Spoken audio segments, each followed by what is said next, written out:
ஒரு சீன தேசத்து அரசர் இருந்தார். அவருக்கு வயசாயிட்டுது. அவருக்கு அடுத்தபடியாக அவருடைய புள்ள பட்டத்துக்கு வரணும், ஆட்சி பொறுப்பை ஏற்றுக்கணும். ஒரு நல்ல தலைவனுக்கு இருக்க வேண்டிய பண்புகள்லாம் தன்னுடைய மகனுக்கு இருக்கணும்னு விரும்பினார் அந்த அரசர். அதனால் இளவரசனை பக்கத்தில் இருந்த ஒரு குரு கிட்ட அனுப்புனார். இளவரசன் அவர்கிட்ட போய் சேர்ந்தான். அந்த குரு என்ன பண்ணார் தெரியுமா? இவனை பார்த்து சொன்னார், இதை பாருப்பா, நீ என்ன பண்ணுற, இப்போவே பக்கத்தில் இருக்கிற காட்டுக்கு போ, நடுக்காட்டில் போய் ஒரு இடத்துல உட்காந்துக்கோ. அங்கே என்னென்ன சத்தம்லாம் உன் காதில் விழுதுன்னு கவனித்து கேளு. உன் காதில் விழுந்த ஓசைகள் என்னென்னங்கிறத என்கிட்ட வந்து சொல்லு, அதுதான் எனக்கு தெரியணும், உனக்கு வேலையும் அதுதான் அப்படின்னு சொல்லி அனுப்பி வச்சுட்டார். இளவரசன் காட்டுக்கு போனான். குரு சொன்னபடியே ஒரு இடத்துல உட்காந்து கவனித்து கேட்டான். அதுக்கப்புறம் குருக்கிட்ட திரும்பி வந்தான். என்னென்ன சத்தம்லாம் கேட்ட அப்படின்னு கேட்டார் குரு. குருவே, காட்டில் நான் பறவைகள் சத்தம்லாம் கேட்டேன், மிருகங்களின் ஓசையையும் கேட்டேன், இதை தவிர இடி மின்னல் மழை இதுகளோட சத்தத்தையும் கேட்டேன் அப்படின்னா. குரு யோசனை பண்ணார், நீ இன்னமும் சரியாக கேட்கல, அதனால் மறுபடியும் காட்டுக்கு போ, கொஞ்ச நாள் தங்கியிருந்து கேட்டுட்டு வா அப்படின்னார். இளவரசனுக்கு ஒன்றும் புரியல. இருந்தாலும் குருவின் கட்டளையாச்சே, மறுக்க முடியுமா? உடனே அவன் மறுபடியும் காட்டுக்கு போனான். ஒரு இடத்துல உட்காந்தான். கொஞ்ச நேரம் உன்னிப்பாக கவனித்து கேட்டான்.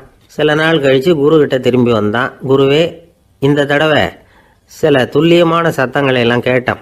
தேனி பறக்கிற சத்தம், நீரோடையின் மெல்லிய ஓசை, இதெல்லாம் கேட்டேன்னா.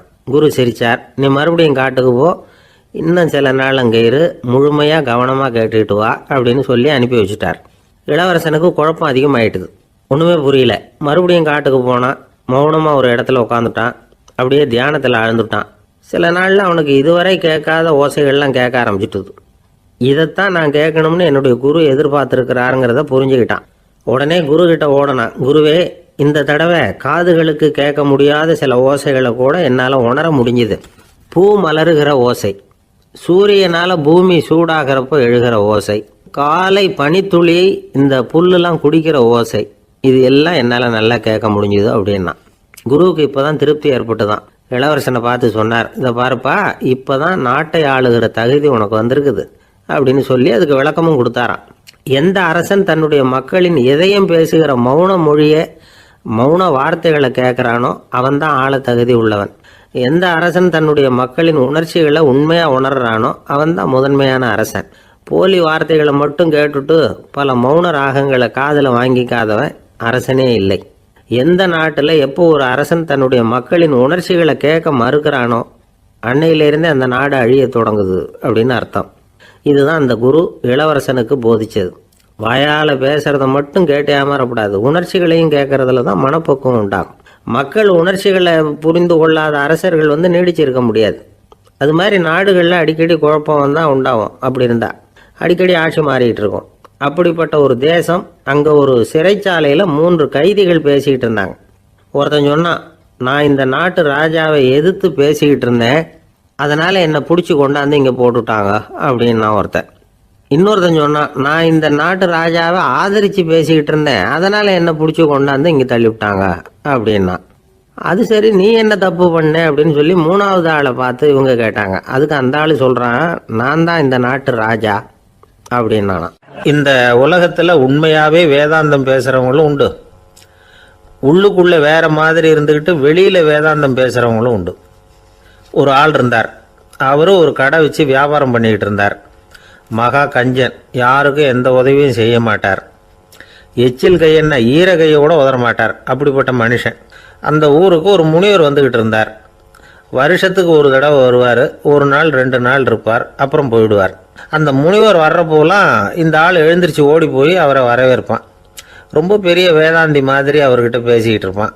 காயமே இது பொய், வெறும் காற்றடைத்த பையும்மா, தர்மம் தலைகாக்கும்மா, பணம் என்ன சார் பணம், இன்னைக்கு ஒருத்தன் கையில் இருக்கும், நாளைக்கு ஒருத்தன் கையில் இருக்கும், எல்லாம் மாயம், எனக்கு தான் இன்னமும் இந்த சம்சார பந்தத்திலிருந்து விடுபடுறதுக்கு நேரம் வரலேம்மா. அந்த முனிவரும் இந்த ஆள் இப்படி சொல்கிறத கேட்ட உடனே, ஏப்பா அப்படி சொல்கிற, இப்போ கூட நீ சரின்னு சொல்லு, உனக்கு தீட்சை கொடுத்து இதிலேருந்து விடுபடுற ஞானத்தை போதிக்கிறேன் பார். உடனே அந்த ஆள் என்ன சொல்லுவான் தெரியுமா? ஐயோ சாமி, இப்போ அது எப்படிங்க முடியும், பிள்ளைங்கள்லாம் சின்ன சிறுசுங்க, அதுகளுக்கெல்லாம் ஒரு கல்யாணம் காட்சின்னு செஞ்சு கடமையை முடிச்சுட்டா நீங்கள் சொல்கிறபடி செஞ்சு விடலாமா. சரி, இன்னும் முனிவர் போயிடுவார். அடுத்த வருஷம் வருவார். இவன் வழக்கம் போல் வேதாந்தம் பேசுவான். சரி, தீட்சை கொடுக்குறேன் வா அம்பார். பேரம்பேத்தியை பார்க்கணும், கோர்ட்டில் கேஸ் ஒன்று இருக்குது, அது முடியணும் அப்படின்னு தயங்க ஆரம்பிச்சிருவான். எல்லாம் சொல்லுவான், ஆனால் குடிக்கிறதுக்கு தண்ணி கூட கொடுக்க மாட்டான். ரொம்ப வருஷம் கழித்து மறுபடியும் ஒரு நாள் அந்த ஊருக்கு முனிவர் வந்தார். இவன் கடைக்கு வந்தார். அப்புறம் அங்கே கல்லாவில் நம்ம ஆள் இல்லை, அவன் புள்ள தான் உட்காந்துருக்கிறான். அப்பாவை போலவே புள்ளையும் எழுந்திரிச்சு ஓடியாந்து முனிவரை வரவேற்றான். அப்பா எங்கேன்னு விசாரித்தார் முனிவர். ஐயோ, அதை ஏன் கேட்குறீங்க சாமி, உங்ககிட்ட தீட்சை வாங்கி இந்த சம்சார பந்தத்திலேருந்து விடுதலை பெறணும்னு சொல்லிக்கிட்டே இருப்பார். அது நிறைவேறாமலே போய் சேர்ந்துட்டார். போன மாதம் ஒரு நாள் திடீர்னு நெஞ்சு வலிக்குதுன்னார், அவ்வளோதான் போட்டுன்னு போயிட்டார் அப்படின்னு புலம்புனான் பையன். இதை கேட்டதும் முனிவர் சிரிச்சாரான். அவன் எங்கடா போவான், உன் அப்பா எங்கேயும் போகல, இதோ வாழை ஆட்டிக்கிட்டு உன் காலடியிலே இருந்துக்கிட்டு இருக்கான் பார் அப்படின்னு சொல்லி அங்கே நின்றுக்கிட்டு இருந்த ஒரு நாயை சுட்டி காட்டினாரான். என்ன சாமி சொல்கிறீங்க அப்படின்னு ஆச்சரியமாக கேட்டிருக்கான் பையன். உடனே முனிவர் அந்த நாயோட தலையில் ஒரு தட்டு தட்டி பேசுகிறா அப்படின்னாரான். உடனே அந்த நாய் வேதாந்தம் பேச ஆரம்பிச்சுட்டு தான். காயமே இது போய் வெறும் காற்றடைத்த பைய அப்படின்னு தான். முனிவர் சொன்னார், அடே இப்போவும் ஒன்றும் கெட்டு போகல, நீ விரும்புனா சொல்லு, உனக்கு தீட்சை கொடுத்து என் பின்னாடியே அழைச்சிட்டு போயிடுறேன், அங்கே அழைச்சிட்டு போய் உனக்கு ஞானத்தை போதிக்கிறேன், வர்றியா அப்படின்னு கேட்டிருக்கார். உடனே அந்த நாய் சொல்லிச்சான், ஐயோ அதை ஏன் கேட்குறீங்க சாமி, நான் உண்ணாமல் தின்னாமல் ஏராளமான சொத்து சேர்த்து வச்சுட்டேன். என் பிள்ளைங்க அதோட பெருமை தெரியாமல் ராத்திரி நேரம்லாம் கதவை திறந்து போட்டுட்டு தூங்கிடுவாங்க. அதனால் இப்படி நாயாக பிறந்து ராத்திரி பகலாக சுற்றி சுற்றி காவல் காத்துக்கிட்டு கிடக்கிறேன். இப்போ எப்படி சாமி வர முடியும் அப்படின்னு கேட்டுதான். அறியாமையிலேயே சுகம் கண்டு இப்படி இருக்கிற ஆளுங்களுக்கு எப்படி விடுதலை கிடைக்கும், எப்போ விடுதலை கிடைக்கும் அப்படின்னு கேட்குறார் தசாவதானி, திருக்குறள் பேர் ராமையா. அவர் கேட்குறது நியாயம் தானே. இந்த காலத்து பையன் ஒருத்தன் அப்பா கிட்ட சொன்னான், அப்பா இன்றைக்கி நான் 1 ரூபா மிச்சப்படுத்தி விட்டேன் அப்படின்னு நானான். அப்படியா, என்னடா பண்ணேன்னு கேட்டிருக்கார் அப்பா. டவுன் பஸ்ஸில் ஏறாமல் அது பின்னாடியே ஓடியாந்தேன், 1 ரூபா மிச்சம் தானே அப்படின்றான். அட பாவி, ஒரு ஆட்டோ பின்னாடி ஓடியாந்துருந்தா 10 ரூபா மிச்சமாயிருக்குமே, வேஸ்ட் பண்ணிட்டியே அப்படின்னாரான் அந்த அப்பா. ஒரே ஒரு ஊரில் ஒரு பாதிரியார் இருந்தார். ரொம்ப நாள் சந்தோஷமாக வாழ்ந்தார். ஒரு நாள் அவர் மடத்து சமையல் அறையில் பாத்திரங்களை கழுவி துலக்கி சுத்தப்படுத்திக்கிட்டு இருந்தார். அந்த சமயத்தில் ஒரு தேவதூதன் அவர் முன்னாடி நின்னான். இவர் நிமிர்ந்து பார்த்தார். ஆண்டவர் என்னை உங்ககிட்ட அனுப்பியிருக்கிறார், பரலோகத்தில் வாசம் செய்யறதுக்கு உங்களுக்கு நேரம் வந்துட்டுது அப்படின்னு அந்த ஆள். ஆண்டவருக்கு என்னோட ஞாபகம் வந்ததுக்கு நன்றி.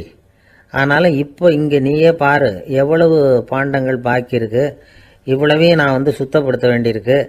நான் நன்றி கெட்டவனாக இருக்க விரும்பலை. இந்த பணியை முடிக்கிற வரைக்கும் என்னுடைய பரலோக வாழ்வை தள்ளி வைக்க முடியுமா, நீ என்ன நினைக்கிற அப்படின்னு கேட்டார். தேவதூதன் தனக்கே உரிய விவேகத்தோட அன்போட பாதிரியாரை பார்த்தான். சரி, என்ன செய்யலாம்ங்கிறத அப்புறம் சொல்கிறேன் அப்படின்னு சொல்லிவிட்டு புறப்பட்டு போயிட்டான். ஒரு நாள் அந்த பாதிரியார் தோட்டத்தில் உள்ள களைகளை எல்லாம் ஒரு களை கொத்தியால் கொத்தி களை எடுத்துக்கிட்டு இருக்கிறார். அந்த சமயத்தில் இந்த தேவதூதன் மறுபடியும் அவர் முன்னாடி நிற்கிறான். பாதிரியார் பார்த்தார். இதை பாரு, இந்த தோட்டம் பூராவும் எவ்வளவு களை மண்டி கிடக்கு, பரலோகம் கொஞ்ச காலம் எனக்காக பொறுத்திருக்கலாம்னு நீ நினைக்கிறியா அப்படின்னு கேட்டார். தேவதூதன் சிரிச்சுக்கிட்டே மறுபடியும் மறைஞ்சிட்டான்.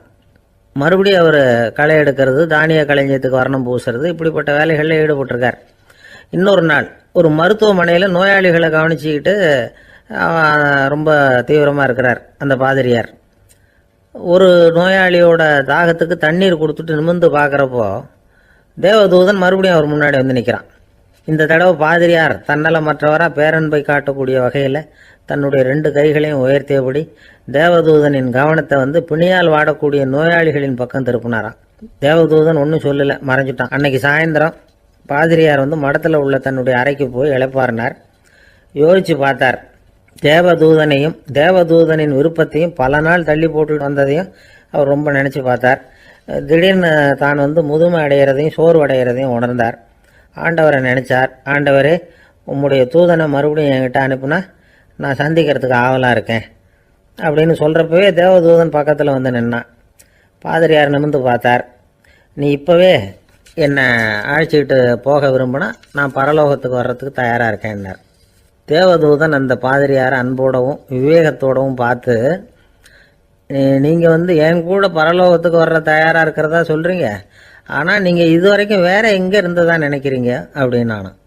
அப்படின்னா இது வரைக்கும் இருந்த இடம்தான் பரலோகம் அப்படிங்கிறத உணர்த்தியிருக்கிறான். பரலோகம்னா என்னென்னு புரிஞ்சுக்கிறதுக்கு இந்த சம்பவம் நமக்கு உதவியாக இருக்குது. தொண்டு செய்கிறத விட பெரிய செயல் வேற எதுவும் இருக்க முடியாது. அது நம்ம மனசுக்கு கொடுக்குற சுகத்தை வேற எதுவும் கொடுக்க முடியாது. நாம் தொண்டு செய்கிற இடம் தான் அந்த புண்ணிய இடம். ஆனால் இந்த காலத்துல எல்லாம் நாம் தொண்டு செய்யணும்னு நினச்சி ஏதாவது ஆரம்பித்தா கூட அதை ஒரு மாதிரியாக சுற்றி நின்று வேடிக்கை பார்க்க ஆரம்பிச்சிடுறாங்க. ஒரு பெரியவர் அப்படித்தான் ஒரு தொண்டு செஞ்சுக்கிட்டு இருந்தார். ஒரு கோவில் கட்டிக்கிட்டு இருந்தாங்க. அதில் ஒரு இடத்துல ஒரு பலகையை வச்சு ஆணி அடிக்கிற வேலையை செஞ்சுக்கிட்டு இருந்தார் அந்த பெரியவர். ஒரு சின்ன பையன் அதை ரொம்ப ஊக்கமாக அக்கறையாக கவனிச்சுக்கிட்டு இருந்தான். பெரியவர் இதை கவனித்தார். என்னப்பா பார்க்குற, உனக்கும் இது மாதிரி தொண்டு செய்யணும்னு ஆசையாக இருக்கா அப்படின்னு கேட்டார். அதுக்கு அந்த பையன் சொல்கிறான், அப்படி இல்லைங்க, நீங்கள் ஆணி அடிக்கிறப்போ கையில் சுத்தியால் அடிச்சுக்கிட்டா எப்படி துடிப்பீங்க எப்படி கத்துவீங்கன்னு தெரிஞ்சுக்கிறதுக்காக அதை பார்க்கணும்னு ஆசை, அதுக்காக தான் காத்துக்கிட்டு இருக்கேன் அப்படின்னு நான். ஒரு ராஜா ஊரெல்லாம் சுற்றி பார்த்துட்டு வரலாம்னு ஒரு நாள் புறப்பட்டு போனார். ஒரு இடத்துல தறி நெசவு வேலை ரொம்ப மும்முரமாக நடந்துக்கிட்டு இருந்தது. ஒரு பெரியவர் தறியால் நெசவு வேலை செஞ்சுக்கிட்டு இருந்தார். பக்கத்தில் ஒரு அழகான பொண்ணு உட்காந்து நூலை சுற்றிக்கிட்டு இருக்குது. ராஜா அந்த பெரியவரை பார்த்து யார் இந்த பொண்ணுன்னு விசாரித்தார். ராஜா அப்படி கேட்டதும் அவருக்கு ரொம்ப பெருமையாக போயிட்டுது. ஏன்னா உட்காந்துருந்தது அவரோட மகள். அரசே, இது என்னுடைய மகள். இவ வேகமாக நூல் திரிக்கக்கூடியவள். வைக்கோல் எடுத்து இவ திரிச்சா கூட அது எல்லாம் பவுனிழையாக வெளியில் வரும் அப்படின்னு ஒரு ராசி இவளுக்கு அப்படின்னு ரொம்ப பெருமையாக ராஜா கிட்ட சொன்னார். ராஜா இதை கேட்டதும் அசந்துட்டார். அப்படியா, இவ்வளவு அழகும் சாமர்த்தியமும் உள்ள இந்த பொண்ணு என்னோட வரட்டுமே, இவளை என் மருமகளாக ஆக்கிக்கிறேன் அப்படின்னார் ராஜா. அந்த பெரியவருக்கு ஒன்றும் புரியல. ஏதோ கொஞ்சம் பெருமையாக சொல்ல போக அது இப்படி ஆயிட்டுதே அப்படின்னு கவலைப்பட்டார். இருந்தாலும் ராஜா பேச்ச தட்ட முடியுமா, மகளை அனுப்பி வச்சுட்டார். ராஜா அந்த பொண்ணை அரண்மனைக்கு அழைச்சிட்டு வந்தார். அங்கே ஒரு அறையில் வச்சு பூட்டி விட்டார். அந்த ரூமு நிறைய வைக்கோலை கொண்டாந்து போட்டு அடைச்சாங்க. 3 ராட்டைகள் வேற வச்சுருந்தாங்க. நாளைக்கு பொழுது விடியறதுக்குள்ளே நீ இந்த வைக்கோலையெல்லாம் தங்க இழைகளாக மாற்றி காட்டணும். நாளைக்கு காலம்பரம் நான் இந்த அறை கதவை திறப்பேன். உன் தகப்பன் சொன்னது மாதிரி எல்லாம் தங்கமாக மாறி இருக்கணும், இல்லைன்னா நீ உயிர் தப்ப முடியாது அப்படின்னு உத்தரவு போட்டார். பாவம் அந்த பொண்ணு என்ன பண்ணும், பகல் பூரா அழுதுகிட்டே உட்காந்துருக்குது. ராத்திரி பூராவும் தூக்கம் வரல. மறுநாள் அதிகாலை நேரத்தில் யாரோ கதவை தட்டுற சத்தம் கேட்டுது. பயந்துக்கிட்டே கதவை திறக்கிறா. திறந்து பார்த்தா வெளியில் 3 அவலட்சணமான பெண்கள். ஒருத்திக்கு கால் அகலமாக முறை மாதிரி இருக்கு, இன்னொருத்திக்கு கட்டை விரல் கரண்டி மாதிரி பெருசாக இருக்குது. 3வது பொண்ணுக்கு உதடு தடிச்சு ரப்பர் மாதிரி தொங்கிக்கிட்டு இருக்கு. யார் நீங்கள், உங்களுக்கு என்ன வேணும் அப்படின்னு கேட்குது இந்த பொண்ணு. நாங்கள் உங்களுக்கு உதவி செய்யறதுக்கு தான் வந்திருக்கிறோம் அப்படின்னு சொல்லி உள்ளே வந்தாங்க. உட்காந்தாங்க. கொஞ்ச நேரத்துக்குள்ளே உள்ளே இருந்த வைக்கோலையெல்லாம் தங்க இழைகளாக மாற்றி கொடுத்துட்டு போயிட்டாங்க. காலையில் ராஜா வந்தார். பார்த்தார். ஆகா பேஷுனார். இன்னும் கொஞ்சம் வைக்கோலை கொண்டாந்து அந்த ரூமில் போட சொன்னார். இந்த வைக்கோலையும் இன்னைக்கு தங்கமாக மாற்றி விடு, நாளைக்கு மறுநாள் உனக்கும் இளவரசனுக்கும் கல்யாணம்னு சொல்லிவிட்டார். இன்னைக்கு ராத்திரி அந்த 3 பொண்ணுங்களும் வந்தாங்க. வைக்கோலை பொண்ணு இழைகளாக மாற்றினாங்க. புறப்பட்டாங்க. இந்த பொண்ணு அவங்க காலில் விழுந்து வணங்கினா. என் உசுரை காப்பாற்றினீங்க, உங்களுக்கு நான் என்ன கைமாறு செய்ய போகிறேன் அப்படின்னா. பயப்படாத, நீ விரும்பினா எங்களுக்கு ஒரு உதவி செய்யலாம். உன்னுடைய கல்யாணத்துக்கு நாங்கள் 3 பேரும் வரோம். நீ எங்களை வரவேற்று ராஜாக்கிட்டையும் இளவரசர்கிட்டையும் நாங்கள் உன்னோட பெரியப்பா பொண்ணுங்கன்னு சொல்லி அறிமுகப்படுத்தி வை, நாங்கள் விருந்து சாப்பிட்டுட்டு போயிடுறோம் அப்படின்னாங்க. ரொம்பவும் சந்தோஷமாக சரின்னு ஒத்துக்கிட்டா. கல்யாண நாள் வந்தது. கல்யாணம் ரொம்ப கோலாகலமாக நடந்துக்கிட்டு இருக்கு. எல்லா தேசத்து ராஜா ராணிகளும் வந்துக்கிட்டு இருக்கிறாங்க. அந்த 3 அவலட்சணமான பொண்ணுங்களும் சேர்ந்தாங்க. யார் இவங்கன்னு கேட்டார் ராஜா. என் பெரியப்பா பொண்ணுங்க அப்படின்னா அந்த பொண்ணு. காலும் உதடும் கட்டை விரலும் ஏன் இப்படி உங்களுக்கு அவலட்சணம் ஆயிட்டுது அப்படின்னு கேட்டார். அதுக்கு அந்த பொண்ணுங்க பதில் சொன்னாங்க. என்ன செய்யறது, ஓயாமல் வைக்கோலை நூற்று ஒருத்தியோட கட்டை விரல் அப்படி கரண்டி மாதிரி ஆயிட்டுது. நாக்கில் தொட்டு தொட்டு திரிச்சதுனால ஒருத்தியோட உதடு அப்படி ஆயிட்டுது. காலால் கட்டையை அழுத்தி அழுத்தி தறி போட்டதுனால இன்னொருத்தையோட கால் அப்படி ஆயிட்டுது. உங்கள் மருமகளாக வந்திருக்கிற இந்த பொண்ணு அந்த 3ஐயுமே செய்ய தெரிஞ்சவ தான். என்ன ஆக போகுதோ இன்னும் கொஞ்ச நாளில் அப்படின்னாங்க. அவ்வளவுதான். ராஜா பயந்துட்டார். அம்மா, இன்னையிலேருந்து நீ இளவரசனின் மனைவி. நீ எப்பவும் அழகாக இருக்கணும். அதனால் நீ இனிமேல் வைக்கோலை திரிக்கவே கூடாது அப்படின்னு உத்தரவு போட்டார். அவளை இக்கட்டான சூழ்நிலையிலிருந்து காப்பாற்றின அந்த 3 பொண்ணுங்களும் சந்தோஷமாக திரும்பி போயிட்டாங்களாம். சுவாமி சின்மயானந்தர் இந்த கதையை சொல்லியிருக்கிறார். தன்னலம் மறந்து சுயலாபத்தை தியாகம் செய்கிறது வைக்கோல்ல இருந்து தங்க இழைய நூக்கிறது மாதிரி அப்படிங்கிறார் அவர். அது இருக்கட்டும், இப்போ நம்ம கதைக்கு வருவோம். ஒரு ராஜா தன்னோட மகனுக்கு சுயவரம் நடத்தினார். எல்லா தேசத்திலிருந்தும் ராஜகுமாரர்கள் வந்திருந்தாங்க. ராஜகுமாரியை கல்யாணம் பண்ணிக்கலாம்ங்கிற ஆசையில் சுயம்பர மண்டபத்திலேருந்து எல்லா ராஜகுமாரர்களும் அலறி அடிச்சுக்கிட்டு வெளியில் ஓடி வந்துக்கிட்டு இருக்கிறாங்களாம். ஏன் அப்படி எல்லாரும் மிரண்டு போய் ஓடி வர்றாங்கன்னு கேட்டார் ஒருத்தர். அதுக்கு இன்னொருத்தர் விவரம் சொன்னார். ராஜகுமாரியை இன்னைக்கு தான் அவங்க நேரில் பார்த்தாங்களாம், அதுதான் அப்படி ஓடி வந்துக்கிட்டு இருக்கிறாங்க அப்படின்னார். கப்பல் கடலில் போய்கிட்டு இருக்கு. புயல், சூறாவளி, அலையெல்லாம் பெருசு பெருசாக ரொம்ப உயரமாக உண்டாகுது. கடுமையான காற்றிலேயும் வேகமான அலைகள்லேயும் சிக்கி அந்த கப்பல் தடுமாறுது. திசை மாறி போச்சு. எந்த பக்கம் போயிட்டு இருக்கிறோம்னே தெரியல. அந்த கப்பலை செலுத்திக்கிட்டு இருந்த மாலுமி ரொம்ப சாமர்த்தியமாக செயல்பட்டார். தன்னுடைய அறிவாற்றலையும் திறமையையும் முழுமையாக பயன்படுத்தினார். அந்த கப்பலை கட்டுப்படுத்தினார். மெதுவாக அந்த சூறாவளியிலிருந்து கப்பலை காப்பாற்றி கரைக்கு கொண்டுட்டு வந்து சேர்த்துட்டார். மாலுமின்னு ஒருத்தர் இருந்ததுனால அந்த மரக்கலம் காப்பாற்றப்பட்டது. மாலுமின்னு ஒருத்தர் இல்லைன்னு வச்சுக்கோங்க, அந்த கப்பலோட கதி என்னவா இருக்கும் யோசிச்சு பாருங்க. ஒரு கோபக்காரனுடைய நிலைமையும் அப்படித்தானா. கோபக்காரன்கிறவன் ஒரு மாலுமி இல்லாத மரக்கலம் அப்படிங்கிறார் நபிகள் நாயகம். கொந்தளிக்கிற கடலில் கொடுமையான அலைகளின் உச்சியில் அல்லல் படுகிற மரக்கலத்தை விட மோசமானது கோபக்காரனின் நிலைமை அப்படிங்கிறது அவருடைய கருத்து. அது மாதிரி இதுன்னு சொல்லலை, அதை விட மோசம் இது அப்படிங்கிறார். ஏன் தெரியுமா? ஒரு கப்பல் கடலில் தடுமாறினா அதை சரிப்படுத்த மாலுமி இருக்கிறார். அவர் தன்னுடைய சாமர்த்தியத்தினால் அதை கட்டுப்படுத்தி சரியான வழிக்கு கொண்டுட்டு வந்துடுவார். ஆனால் கோபக்காரனுடைய நிலைமை அப்படி இல்லை அப்படிங்கிறார் நபிகள் நாயகம். மனித மனம் ஒரு மரக்கலம், அறிவு அதில் இருக்கிற மாலுமி. மாலுமி மரக்கலத்தை செலுத்துகிறான், அவனுக்கு கட்டுப்பட்டு அது ஓடுது. ஆனால் கோபக்காரனுங்கிற மனுஷங்கிட்ட அறிவுங்கிற மாலுமி சரியாக வேலை செய்ய மாட்டான். ஏன்னா கோபம் அந்த மாலுமியின் கண்களை அவிச்சிரும், காதுகளை கேட்காம பண்ணிவிடும். கண்ணையும் காதையும் மூடிவிட்டு கப்பலை ஓட்டுனா எப்படி ஓட்டுறது? அதனால் கோபக்காரன் மாலுமி இல்லாத மரக்கலம்.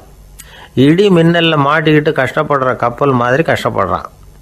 பெரியவங்கள்லாம் என்ன சொல்கிறாங்க? உனக்கு கெடுதல் பண்ணவனுக்கும் நீ நன்மையை செய், எவருடைய விருப்பு வெறுப்பையும் பொருட்படுத்தாதே. பரம எதிரிக்கும் நீ நன்மை செய்ய ஆரம்பித்தா உன்னுடைய தூய நிலையை பார்த்துட்டு அவனும் உனக்கு நெருக்கமான நண்பனாக ஆயிடுவான். இதுதான் பெரியவங்க நமக்கு சொல்லியிருக்கிறது. புனித குரான் சொல்கிறது என்ன? தீமையை நன்மையை கொண்டே நீர் தடுத்து கொள்ளும் அப்படின்னு சொல்லப்பட்டிருக்கு. அதில் இன்னா செய்தாரை ஒருத்தல் அவர் நாண நன்னயம் செய்து விடல் அப்படிங்கிறார் திருவள்ளுவர். செல்வந்தர் ஒருத்தர்கிட்ட ஒரு சிறுவன் ஆடு மேய்ச்சிக்கிட்டு இருந்தானா. பெரியவர் அவனை கூப்பிட்டு, நீ நேராக போய் ஒரு ஆட்டில் உள்ள ரொம்ப நல்ல பகுதி எதுவோ அதை எடுத்துக்கிட்டு வா அப்படின்னாரான். இவன் போனான். ஒரு ஆட்டு உடம்புல இருந்த நாக்கு, இருதயம், இது ரெண்டையும் எடுத்துகிட்டு வந்து கொடுத்தானான். பெரியவர் வாங்கி பார்த்தார்.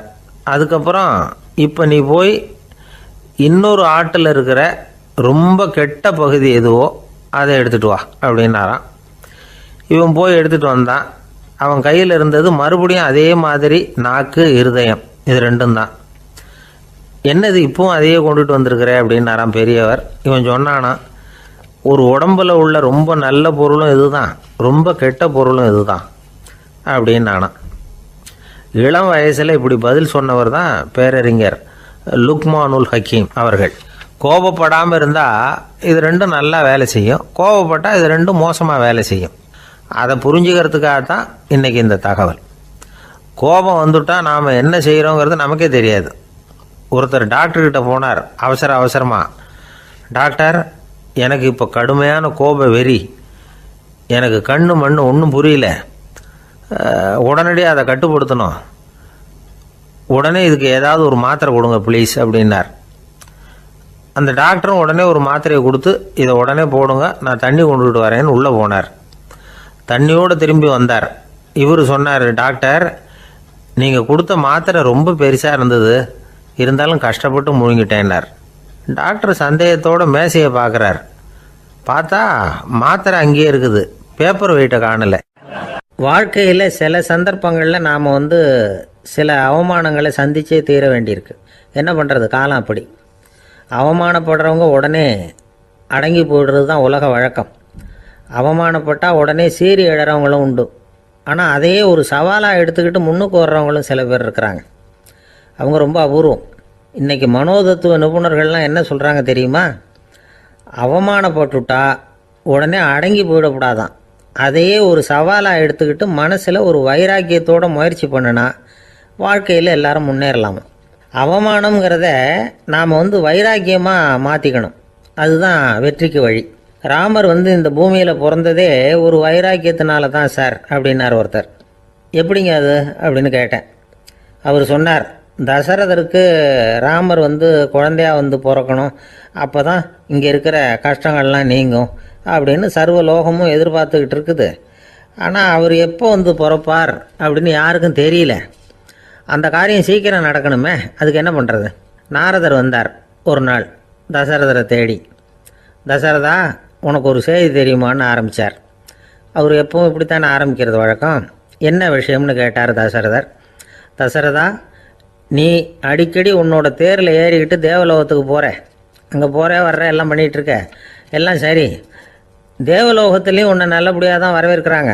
தேவேந்திரன் உன்னை பிரியமாக அழைச்சிட்டு போய் தன்னுடைய அரியாசனத்திலேயே தனக்கு பக்கத்திலேயே உட்கார வைக்கிறான். நீயும் சந்தோஷமாக உட்காந்து பேசிவிட்டு வந்துடுற. ஆனால் நீ இங்கே வந்ததுக்கு அப்புறம் அங்கே என்ன நடக்குது தெரியுமா உனக்கு அப்படின்னாரான் நாரதர். என்ன நடக்குது எனக்கு ஒன்றும் தெரியலையே அப்படின்னாரான் தசரதர். நாரதர்கிட்ட கிட்டத்தில் கேட்டிருக்கார், கொஞ்சம் சொல்லுங்கள் என்னது அப்படின்னு. அவர் நெருங்கி வந்தாரான் நாரதரும். மெதுவாக அவர் காதோட காதாக சொன்னாராம். அதாவது நம்ம பாஷையில் சொல்லப்போனால் பற்ற வைக்கிறார். நீ அங்கே தேவேந்திரங்கிட்ட உட்காந்து பேசிவிட்டு வந்த பிறகு நீ அங்கே உட்காந்துருந்த அரியாசனத்தை தண்ணி ஊற்றி கழுவி சுத்தப்படுத்துகிறாங்க. நீ என்ன அந்த அளவுக்கு சுத்தம் இல்லாத ஆளா, தினம் குளிக்காமையாக இருக்கிற அப்படின்னாராம். தசரதருக்கு இது ரொம்ப அவமானமாக போயிட்டுது. அப்படியே செய்கிறாங்க அப்படின்னாராம். ஆமாம், நீ வேணும்னா நான் சொல்கிறது உண்மையாக இல்லையா அப்படின்னு சோதனை பண்ணி பார்த்துக்கோ அப்படின்னாரான் நாரதர். உடனே தசரதர் இதுக்காகவே புறப்பட்டு தேவலோகம் போனார். அங்கே வழக்கம் போலவே இவரை கூப்பிட்டு உட்கார வச்சு பேசிக்கிட்டு இருந்தான் தேவேந்திரன். கொஞ்ச நேரம் பேசிக்கிட்டு இருந்துட்டு சரி நான் கிளம்புறேன்னு புறப்பட்டார். சரி, அவனும் வாசல் வரைக்கும் வழி அனுப்பி வச்சுட்டு உள்ளே போயிட்டான். தசரதர் வெளியில் கொஞ்ச நேரம் மறைஞ்சி இருந்துட்டு மெதுவாக உள்ளே எட்டி பார்த்தார் என்ன நடக்குதுன்னு. நாரதர் சொன்னது உண்மைதான். தசரதர் உட்காந்துருந்த ஆசனத்தை அங்கே 2 தேவர்கள் கழுவி சுத்தப்படுத்திக்கிட்டு இருக்கிறாங்க. தசரதரால் இதை தாங்கிக்க முடியல. அவருக்கு ரொம்ப அவமானமாக போச்சு. நேராக கிடுகிடுன்னு தேவேந்திரங்கிட்டே போனார். நான் உட்காந்துருந்த இருக்கையே சுத்தம் பண்ணுறியே, நான் என்ன அந்த அளவுக்கு பாவியா அப்படின்னு கேட்டார். ரொம்ப கோபமாக கேட்டார். தசரதரே, மனுஷனுக்கு 3 கடன்கள் உண்டு. தேவ கடன், ரிஷி கடன், பித்ரு கடன். இதை தீர்க்காதவன் பாவியாகிறான். இதில் மகனை பெறுவதால் தான் பித்ரு கடன் தீரும். உனக்கு மகன் கிடையாது, அதனால் நீ பாவி ஆகிற. பாவி உட்காந்துருந்த இடம்ங்கிறதுனால அதை சுத்தம் செய்ய வேண்டியது எங்கள் கடமை அப்படின்னு நானான் தேவேந்திரன்.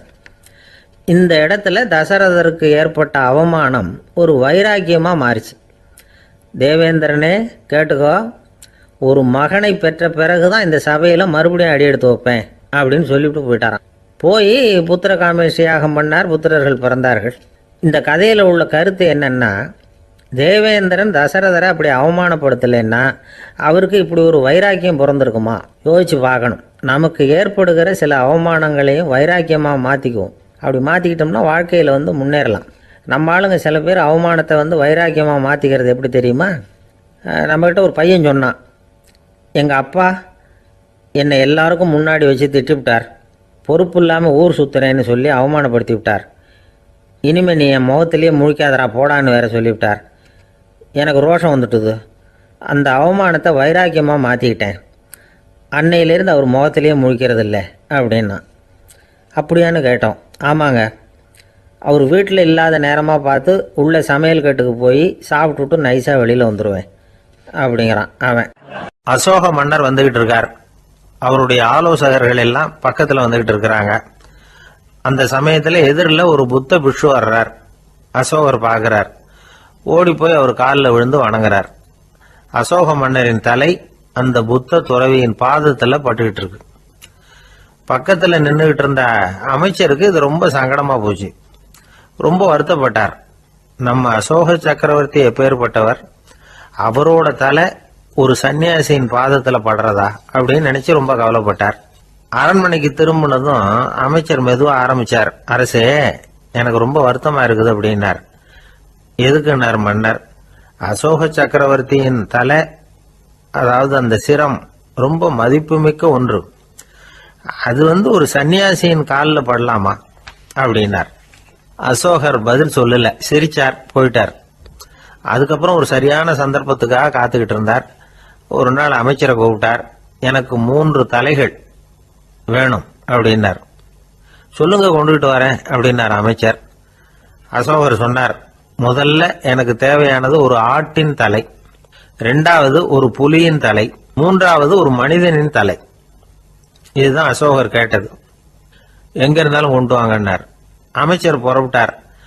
ஆட்டுத்தலை, புலித்தலை கிடைச்சிட்டுது. அப்புறமா ஒரு சுடுகாட்டுக்கு போய் ஒரு மனித தலையும் சேகரம் பண்ணிட்டு ராஜா கிட்ட வந்துட்டார். அரசே, உங்கள் ஆணைப்படி 3 தலைகளையும் கொண்டு வந்திருக்கிறேன்னார். அசோகர் பார்த்தார். ரொம்ப நல்லது, இப்ப இது 3ஐயும் எடுத்துக்கிட்டு போய் சந்தையில வித்துட்டு வாங்க அப்படின்னார். அமைச்சர் அதுகளை எடுத்துக்கிட்டு சந்தைக்கு போனார். முதல்ல ஆட்டுத்தலை நல்ல விலைக்கு வித்து போச்சு. நல்ல விலை கொடுத்து வாங்கிட்டு போட்டாங்க. அடுத்தபடியா புலி தலைய ஒருத்தர் வாங்கிட்டார். அதை பாடம் பண்ணி வீட்டில் மாட்டி வைக்கலாமே அப்படின்னு நினைச்சு அதையும் வாங்கிட்டு போட்டார். மனித தலையை மட்டும் வாங்கறதுக்கு யாரும் முன் வரல. எல்லாரும் அதை பார்த்துட்டு விலகி போக ஆரம்பிச்சாங்க. அமைச்சர் திரும்பி வந்தார். அரசே, இந்த தலையை மட்டும் யாரும் வாங்க மாட்டேங்கிறாங்க அப்படின்னார். சரி, பரவாயில்ல, இதை இலவசமாவே எனாமாவே யாருக்கிட்டையாவது கொடுத்துட்டு வந்துருங்க அப்படின்னார். அமைச்சர் மறுபடியும் சந்தைக்கு போனார். இதை இலவசமா தரேன், இதை வாங்கிக்கோங்க அப்படின்னார். அப்பவும் அதை யாரும் வாங்கிக்கிறதுக்கு தயாரா இல்லை. மறுபடியும் திரும்பி மன்னர்கிட்ட விவரத்தை சொன்னார். இப்போ மன்னர் சொல்றார், அமைச்சரே, உயிர் இருக்கிற வரைக்கும் தான் இந்த தலைக்கு மதிப்பு. ஜீவன் போனதுக்கு அப்புறம் அதோட மதிப்பும் போயிடுது. அதனால மதிப்பு இருக்கும் பொழுதே பெரியவர்கள் பாதம் பணிந்து அந்த புனிதத்தை பெற்றுக்கொள்ளணும் அப்படின்னார். பணிவுங்கிறது வேற, அடிமைத்தனம்ங்கிறது வேற. பெரியவர்களை பணிவது நமக்கு பெருமை தரக்கூடிய விஷயம். இதை மனசுல வச்சுக்கிட்டு எப்போ காலில் விழணும், எப்போ காலில் விழக்கூடாது அப்படிங்கறத முடிவு பண்ணிக்கணும். ஒரு சாதாரண ஆள் நடந்து வந்துகிட்டு இருந்தார். எதிரில் வந்த ஒரு பெரிய மனுஷன் ஓடி போய் அவர் காலில் விழுந்து தன்னுடைய தலையை அவர் பாதத்தில் கொண்டு போய் வச்சார். கொஞ்ச நேரம் கழிச்சு எழுந்திரிச்சு வந்துட்டார். வந்த பிறகு இவரை கேட்டேன், ஏன் திடீர்னு ஓடி போய் அந்த ஆளு காலில் விழுந்தீங்க அப்படின்னு. அவர் போட்டிருக்கிறது என்னோட காணாம போன செருப்பான்னு கண்டுபிடிக்கிறதுக்காக அப்படி விழுந்தேன் அப்படின்னார். உழைப்பும் நேர்மையும் உயர்வதற்கு வழிகள். அதை விட்டுட்டு உட்கார்ந்த இடத்துல இருந்துகிட்டே உயர போகணும் அப்படின்னு ஆசை கற்பனை பண்றாங்க. அந்த கற்பனையிலேயே பாதி வாழ்க்கை ஓடி போடுது. உழைப்புங்கிற வழியையும் நேர்மைங்கிற வழியையும் ஒதுக்கி விட்டு குறுக்கு வழியில ஓட நினைக்கிறவங்க குப்புற விழுந்து விடுறாங்க. எந்த தொழிலை நாம செய்தாலும் சரி, அந்த தொழிலுக்குரிய பெருமையை நாம புரிஞ்சுக்கிட்டு அதுல ஈடுபடணும். அப்படி இல்லாம, என்ன சார் பொழப்புது, இந்த தொழிலை மனுஷன் செய்வானா அப்படி புலம்பிக்கிட்டே இந்த தொழிலையே செஞ்சுக்கிட்டு இருக்கிறவங்க நம்மள பல பேர் உண்டு. செய்யும் தொழிலே தெய்வம் அப்படின்னு சொல்றாங்கல்ல. அப்படி சொல்றது எதுக்காக?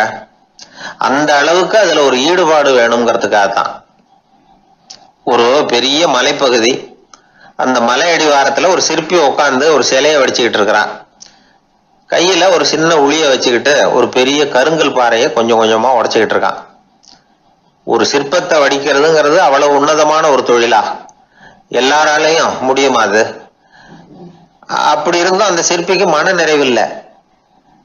அவன் நினைக்கிறான், இந்த கடுமையான வெயில்ல உட்கார்ந்து வேலை செய்யறது எவ்வளவு கஷ்டம்.